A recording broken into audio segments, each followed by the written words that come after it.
Olá, amante do terror.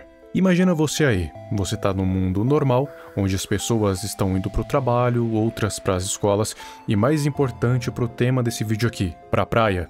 E na praia, as pessoas estão fazendo atividades comuns desse tipo de lugar. Surf, banho de sol ou só curtindo o mar mesmo. Você, por outro lado, tá em casa, assistindo TV. Seja qual for o programa que tá aparecendo na TV agora, do nada ele é interrompido por uma transmissão emergencial. E nessa transmissão, ele diz as seguintes coisas. Primeiramente, todas as atividades marítimas estão completamente proibidas, porque de acordo com essa interrupção, vidas marítimas que deveriam estar extintas há muito tempo começaram a aparecer de repente. Por quê? Ninguém sabe. Até então, a informação do motivo para qual elas estarem ressurgindo de novo depois de milhões de anos, ou até bilhões, quem sabe, é um mistério. Esse é o tema do Analog Horror que a gente vai falar aqui hoje, que eu encontrei há um bom tempo atrás enquanto eu estava navegando pela internet procurando alguns temas, que é a Prehistoric Emergence, ou Emergência Pré-Histórica. Só pelo nome acho que já dá para entender que tem alguma coisa a ver com aquelas vidas daqueles animais que viveram aqui na Terra há muito tempo. Seja dinossauros ou, sei lá, alguma outra vida que tenha existido aqui no planeta tem muito tempo.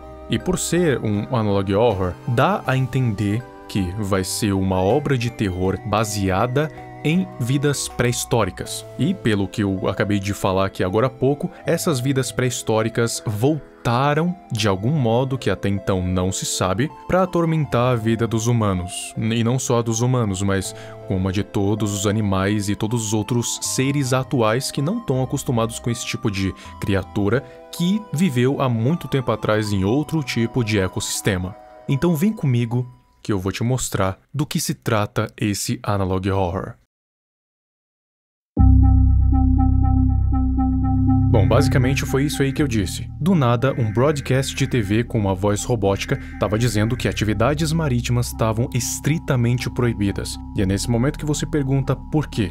Porque basicamente, o que aconteceu foi que vidas marinhas que foram extintas há muito tempo voltaram com um comportamento agressivo. São criaturas enormes, gigantes, que além de serem um perigo para o próprio ecossistema, ainda são agressivas. Ou seja, são perigosas para todo mundo. E aparentemente elas estavam saindo de uma espécie de buraco azul em uma região desconhecida, mas que até agora ninguém sabe por que esse buraco estava ali, ou desde quando ele estava ali, ou se aquilo pode ser um portal.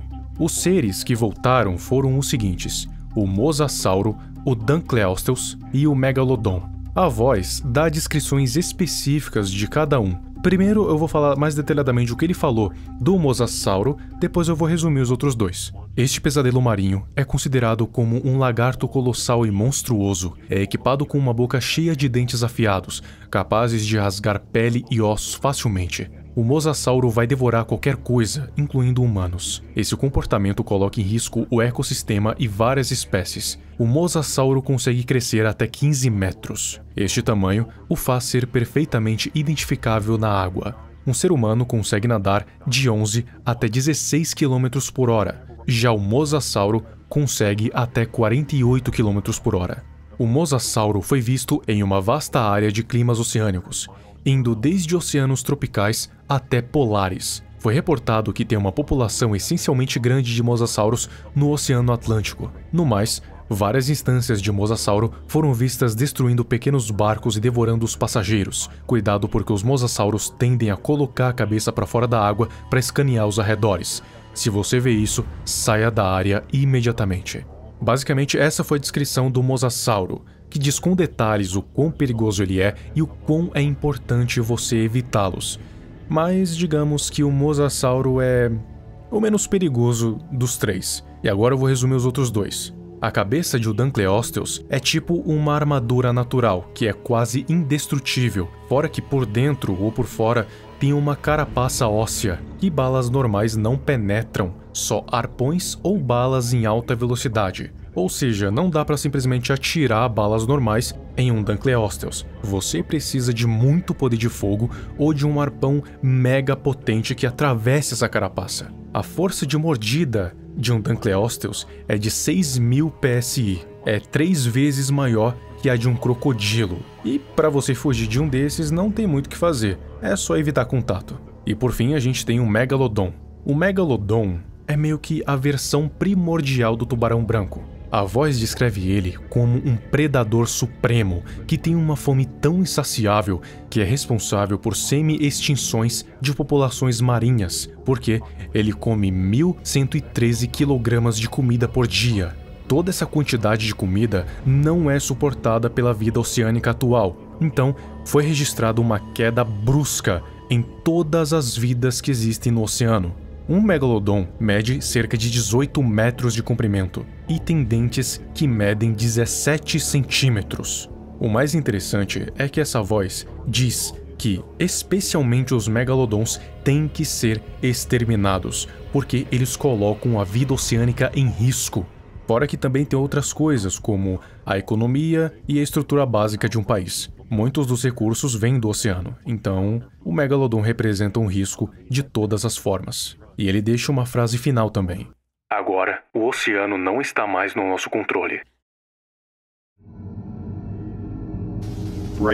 Aquilo que a gente viu agora eram só a primeira leva de criaturas, que eram as oceânicas. Agora a gente vai ver as terrestres. Aparentemente apareceram mais daqueles buracos que nem o Blue Hole.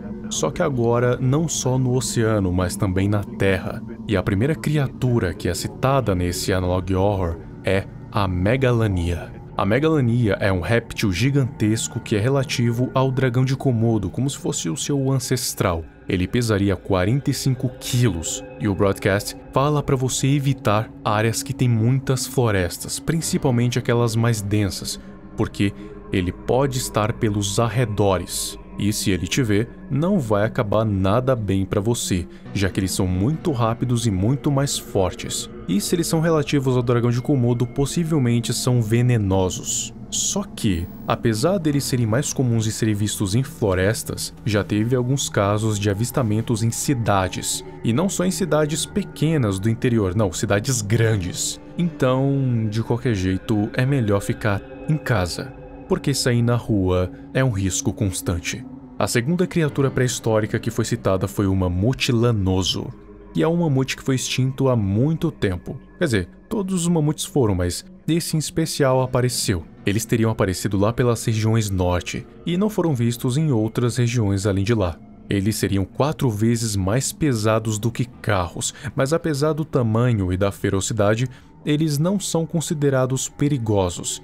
Claro, se você não provocar eles. Deixa eles de boa que eles deixam você de boa. Diferente de todas as outras criaturas que eu já citei aqui, o mamute lanoso é o único dócil ou neutro.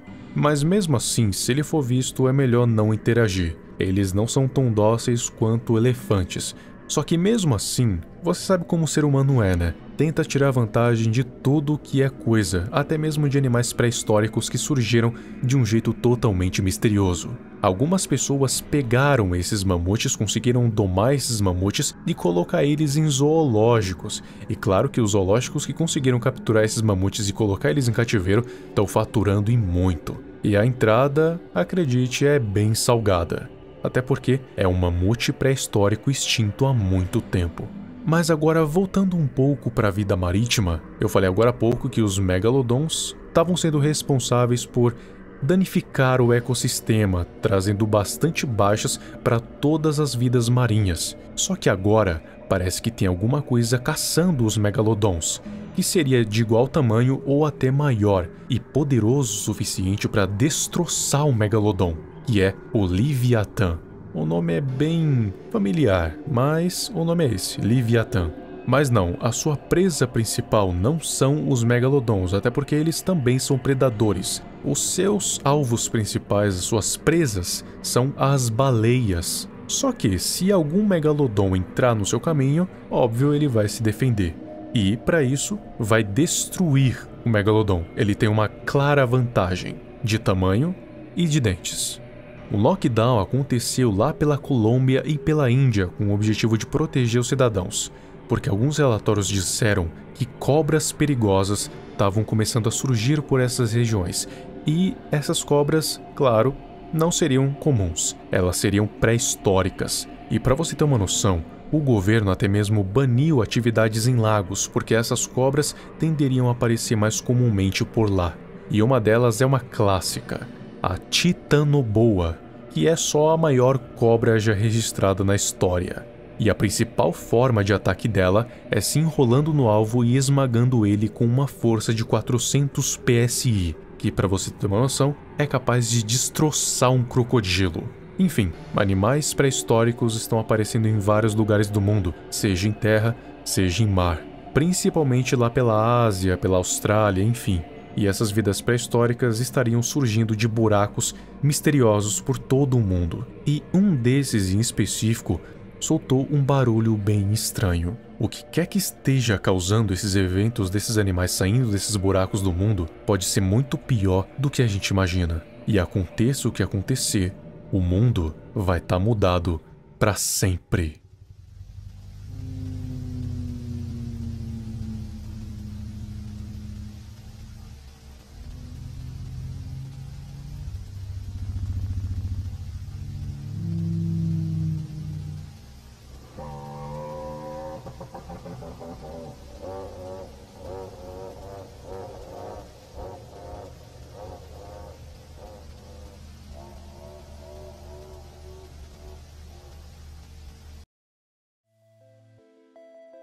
Muito obrigado ao Pitoco Madsen, Cotrim 1993, Hunter Fox e Wender Tati por se tornarem abençoados. Se você quiser dar um apoio maior para o canal, assine um membro, bênção do emissário VQ e bênção de Nyarlathotep, porque além de você ter o seu nome citado no fim dos vídeos, você ainda tem prioridade de respostas nos comentários. Além do mais importante, você se torna um abençoado.